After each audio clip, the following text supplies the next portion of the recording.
Hello, Anna Navarro. Hello, Brian. How are you? I'm okay.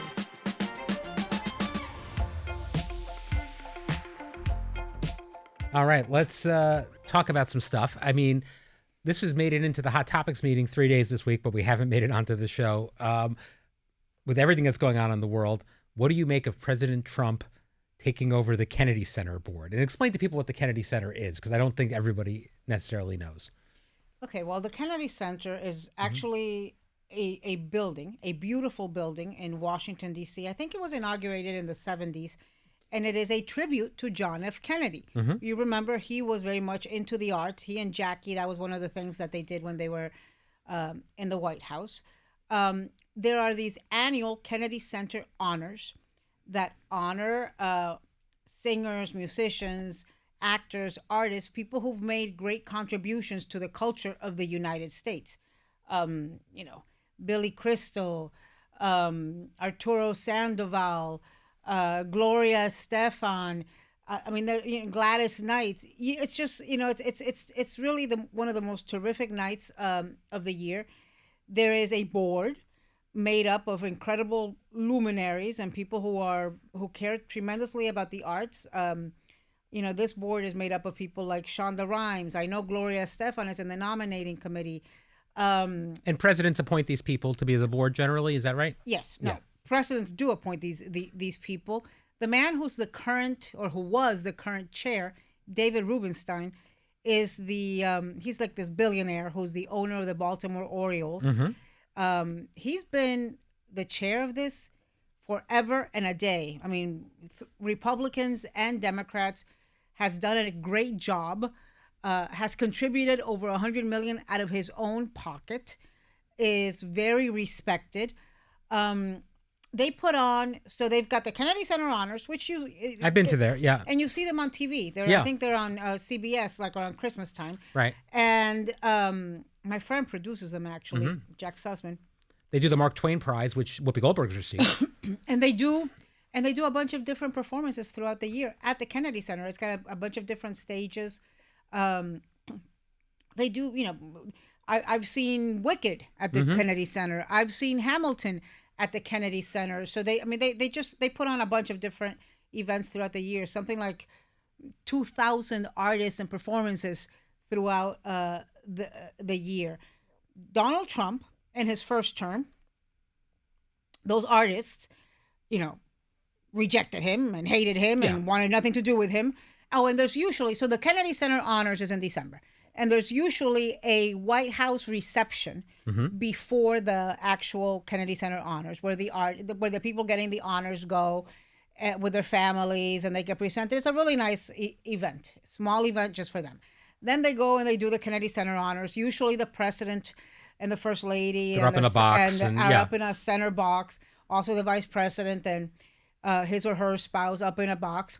Under Trump, since the artist hated him, wanted nothing to do with him, rejected going to the White House. There was no White House pre-reception, and he didn't show up to the Kennedy Centers, right? So this, I think, is very symbolic, though. What's happening with the Kennedy Centers, I think, is very symbolic of how Trump 2.0 is different from the first term. So instead of him kind of like taking it on the chin and accepting that most artistic luminaries in this country find him abhorrent and abominable and do not want to be in the same zip code. They don't want to be in the same country with him, much less in the same theater. Instead of accepting that, he has decided, screw you all. I'm going to get rid of the entire board and I'm going to name myself chair. It's incredibly dictatorial. There's something so weirdly fascist about that entire move. And so now, I suspect you're going to see, I don't know, Hulk Hogan getting a Kennedy Center honor, Kid Rock, maybe Lara Trump. Hell, maybe he'll give one to himself. You don't know with him, Well, joking aside, I think it's interesting. You think I'm joking? Which part of my face says to you that this is Fair. Me joking? Fair. I think it speaks to something larger where he's kind of imprinting himself on the culture in a way presidents don't normally try to do. And I think I think you're right. It might bother him that he was rejected by pop culture the first term a little bit, because him showing up at the Super Bowl last week is something presidents don't normally do. He's going to the Daytona 500.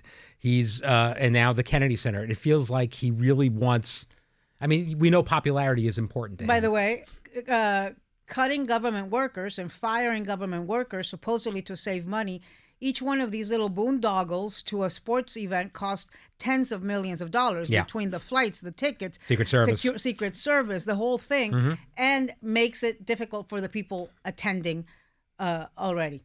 I mean, and there was all this thing. You were watching. I wasn't watching the Super Bowl, but there was all this thing about that he didn't get booed. He did get booed. He got booed. You've sent me some clips. There were definitely. I think there were boos and cheers. I think during the national anthem, when they showed him on the big teleprompter, or the big screen rather, it felt like he got cheered more than booed. My God, he's gonna force me to go to these events just so I can boo him. I can get the boos going on. Well, it's your right as a citizen. He did look rather miserable while watching that halftime show. I was surprised at the halftime show. I read this week broke records for viewership. It was the most watched Super Bowl ever, and by virtue of that, it was the most watched halftime show ever. So that surprised me because, I didn't watch anything. I was on a flight over here, and I never watch even if I'm sitting in my house. But the blowout was so big, I'm kind of surprised people stayed with it. It was I was too. It was like watching a car crash. Yeah, it was strange. But I was surprised to see the numbers were as big as they were. But, Super Bowl's a time for people to watch TV together. In this new world, there's not that many things that everybody is sitting in front of the television for anymore, and that's one of them. So actually, I will tell you, Donald Trump is making me have a wider array of things that I am watching. You're watching Real Housewives. It's amazing. I watched the one about apple cider vinegar this week. I watched Anora. I mean, I'm watching like the Oscar-nominated movies. I'm watching anything. It's going to make you a better View host. I love it. I still hate talking about those subjects. I know. All right. Speaking of things you like talking about, and you weren't here for it, this week there was this rather strange press conference in the Oval Office, and it was Elon Musk, President Trump, and Elon's son. It was intended to clear things up about what DOGE is doing. What did you make of it? I did get great pleasure of watching clips of the child telling Donald Trump that he wasn't president and to go away. I can't tell what's real or what's not there. I see people trying to read the lips and everything else. It's fascinating. The one where he says, shut your mouth. Is might have real. been shush. I couldn't tell, but yes, okay, either way. Shush your mouth. Either way, a 4-year-old got to live your dream. Telling. This kid is now my spirit animal. Yes. I know that entire press conference was weird. I didn't think it clarified anything. I think it emphasizes just how little accountability there is with Elon Musk and everything he is doing. He gave absolutely no explanation or apology for having completely made up this thing about $50 million in condoms going to Gaza. He said, I get things wrong sometimes, is what he said. I mean, it's an odd thing. And then they're holding up a lot of evidences of fraud without any transparency on what exactly they're saying was fraud. And the things they are showing us are just policies they don't agree with and calling it fraud, which is not accurate, at least as near as I can tell. It's hard to understand. And they're just also making up absolute lies, right? Like, they've been saying that all of these celebrities got millions of dollars to go pose with Zelensky. That's a lie. That's an absolute lie. But I'm always amazed by how many people actually believe the lies. People in my family. We've talked about this. Yeah. One of the targets that we talked about today on the show right now is the Department of Education. What impact do you think this will have? I know you were close to the previous former Secretary of Education. Yeah, he's a friend, and I think he did a great job. Miguel Cardona, who started as a teacher in Connecticut and worked his way up.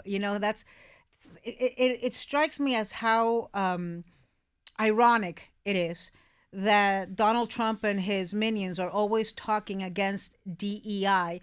And any time diversity, equity, and inclusion, any time that there's a black person on a job or a Latino on a job, they for some reason think it's some token that got there just because of the color of their skin or their ethnicity. And Miguel Cardona is a man who, has all the experience, has all the academic credentials, started as a school teacher, moved on to be a school principal, moved on to be superintendent, moved on to be the commissioner of education for Connecticut. Look at Lloyd Austin, a general with decades of experience, and he was replaced by Pete Hegseth. Miguel Cardona was replaced by the lady from, what is it, WWE?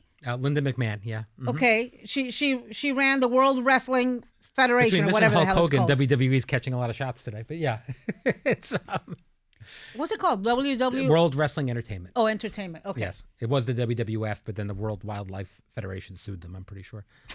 So now it's WWE. Yeah.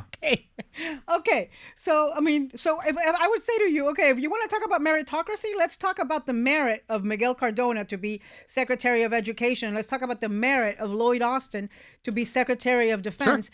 Sure. When you compare them to Betsy DeVos, remember the lady with the yacht, the Amway heir? I do. The first term of Trump, who was the Education Secretary, was a disaster. And now this wrestling lady, who I guess is getting appointed to oversee the dismantling. It seems of that way. It's not, they've been vague, but yes, he said he wants it to be closed as soon as possible. Do you remember, I keep thinking about this, do you remember how much I would say, we are privileged to be able to disconnect from what Trump is saying he's going to do because we don't work for the federal government. Yeah. And so many people, not just on this show, but certainly on this show on TV, would tell me that that I was crazy and that I wanted people to be in a state of fear and fraud and all of this. Well, if you are a federal government, you are petrified right now because you don't know who's getting fired. You have to snitch on colleagues or colleagues are snitching on you. Just think about the demoralizing aspect of everything that's going on. There are people who have dedicated decades of their lives to working for the federal government. Working for the federal government usually means making less money than some of these people would make in the private sector. Sure. A lot of them do it for love of public service. It's horrible. It's really horrible. I feel terrible for federal workers. We saw this week that he had fired, I think yesterday came out that they'd fired people at the Small Business Administration and at the Department of Education. And you know what they did? This is how evil it is. They hired people that were probationary because that means people who've been recently hired because they don't yet have union protections. Right, from the federal workers, employee unions. So I guess they can be disposed of easily. My theory is that since not enough people took the buyout, they are now willy-nilly, arbitrarily just firing people to instill fear on federal workers so that they do resign or they do take these buyouts that Congress has not approved or funded. So if you work for the federal government right now, I think it is very scary. Yeah. Do you have anybody who works for the federal government? Nobody in my immediate family, but I know I have friends that do and things like that. Yeah, I know people. Joy on the show this week said something about how she feels like Democrats need to basically get off their butts. Do you feel like they're doing enough to push back right now? People keep saying that, and I want there to be like specific things that people want Democrats to do. Like I would like to see. I said the other day that I'd like to see like a website of where all of the things that Trump is doing get listed and updated. Well, it turns out I actually found one. Oh, it's a Substack, right, which is like a new thing now, and it's called Trump Tyranny Tracker, and there's a paragraph because it's just so much. Is that flooding the zone? I'm laughing because I know how much you love alliteration. So Trump Tyranny Tracker is right up your alley. So yeah, exactly. So it shows it there, and I would say go look at it. If you see something that is of particular interest or concern to you, go delve into it more because it's just like. But what would I like Democrats to do? I think I would like them to have a daily or weekly or bi-weekly press conference where they do press conferences highlighting some of these crazy things that Trump is doing with real people standing there, not politicians, talking about how they are getting affected. With the farmers from Nebraska that can't sell their grain now because it was going to USAID. With with the person in a foreign government, in a foreign country, who's got a procedure, a medical procedure, a medical test that was going on, and still has the apparatus inside of them without anybody doing any follow through. With federal workers that have been fired now with no protections. I would like to see real people, with people that are going to the grocery store and paying $8 for a dozen eggs or whatever it is. And I would like Democrats to do the dozen egg things, how much the price of egg things, daily, right? Because now all of these Trumpers, Trump and all his people, are now all of a sudden like avian flu experts after they didn't care one bit about all of the reasons for the increase of the price of eggs. They just, it was like literally Joe Biden was laying eggs and it was his fault that they were that expensive. Well, okay, bud, you promised that you would slash grocery prices on day one. Instead, you're focusing on straws and the Gulf of whatever the hell. I mean, in fact, Democrats should name it the Gulf of the price of eggs. Well, let's talk about the Gulf, because you're in Miami. You're not far from the Gulf. How do people feel about this name change in Miami? Do they reject the Gulf of America, or is it because it's just a red state they're on board? I don't think anybody's paying any damn attention to it. Really? I think DeSantis has now said that, Florida schools have to refer to it as the Gulf of America. There's not enough he can do to try to suck up after he ran against the guy. They got bigger problems. Yesterday I was talking about this on CNN. And, one of the Trump supporters was saying, okay, but we changed the name of the mountain in Alaska, McKinley. Yes, but that's on federal land. That's a national park. It's in fact, it's in Denali National Park in Alaska. And if you want to change, if Donald Trump wants to change the name of Mar-a-Lago, if he wants to change the name of a federal park that the federal government owns, if he wants to change the White House and call it the Orange House, if he can do all that. But this is an international body of water. It is not wholly within the United States. I mean, what's next? Is he going to change the name of the Atlantic Ocean? Trump Ocean? Is he going to change the Pacific to War Ocean? I mean, what a tariff ocean? What are we, when does it stop? And I also think it's very dangerous because of what it signifies, the chilling message it sends to the media. So he is banning the AP from going into the Oval Office for pool coverage, which they have always done, right? Because they refuse to call it the Gulf of America. Okay, so if the AP, who I hope takes this to court, and I hope the other media outlets, the White House show Correspondents some Association, solidarity and say, okay, you know what? Yeah. You're not going to let the AP in. None of us are going to go in. You go ahead and cover yourself, dude, which would be a shame because I find Elon's kid rather entertaining. But if the AP capitulates to him, what's next? They're going to ban them because of a bad picture of Trump? Because, they showed Trump's 3 hairs blowing in the air as he was going into Air Force One? Where does this stop? And again, this goes back to how dictators act. This of censoring the press, threatening the press, punishing the free press, exactly out of Maduro's playbook and Ortega's playbook and Putin's playbook and Castro's playbook, which is the most ironic thing of all, right? All of these people in Miami, where I live, the Cuban Americans and the Venezuelan Americans and the Nicaraguan Americans who all voted for him because he was going to be so against dictators. What's the first damn thing he did? He went and negotiated with Maduro. While Joe Biden, until almost his last days in office, was meeting with the duly elected opposition leader of Venezuela, duly elected president of Venezuela. Maduro like Trump, refused to accept the election results, like Trump in 2020, and stayed there because he did, because he could. And most Western governments have been trying to push him out of there because Venezuelans took the risk and showed up and voted against him and elected this other guy. And Donald Trump, by sending his emissary over there, just legitimized Maduro.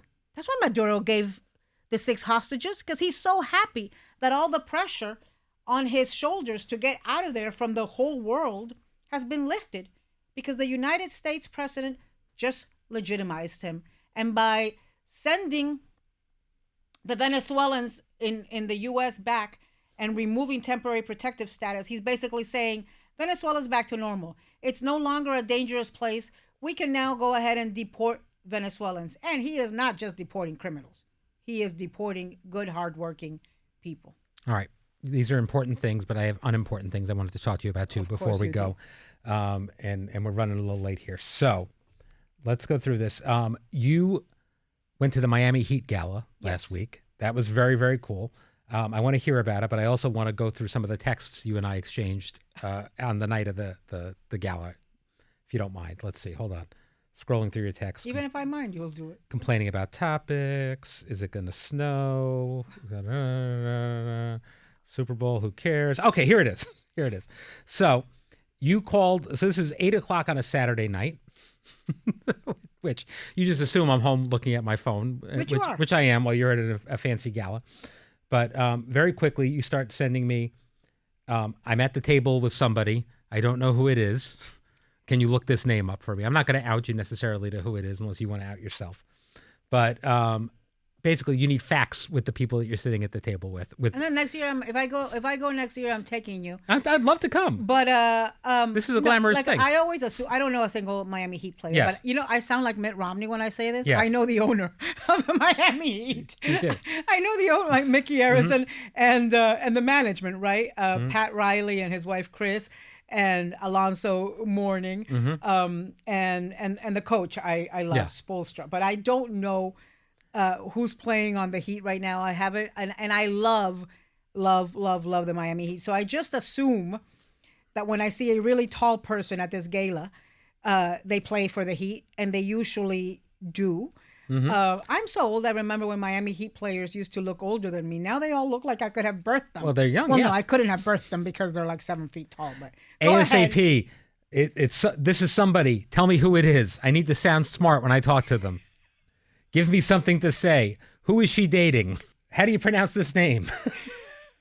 What team are they on now? Should I book them? I appreciate that, by the way. That's good. Okay, so this was, she was there. You're useless. Answer faster. This is what you do to me. This was the woman who plays, but it took you a really long time to get the information. I'm doing stuff. It's Saturday night. I've got a family and a life.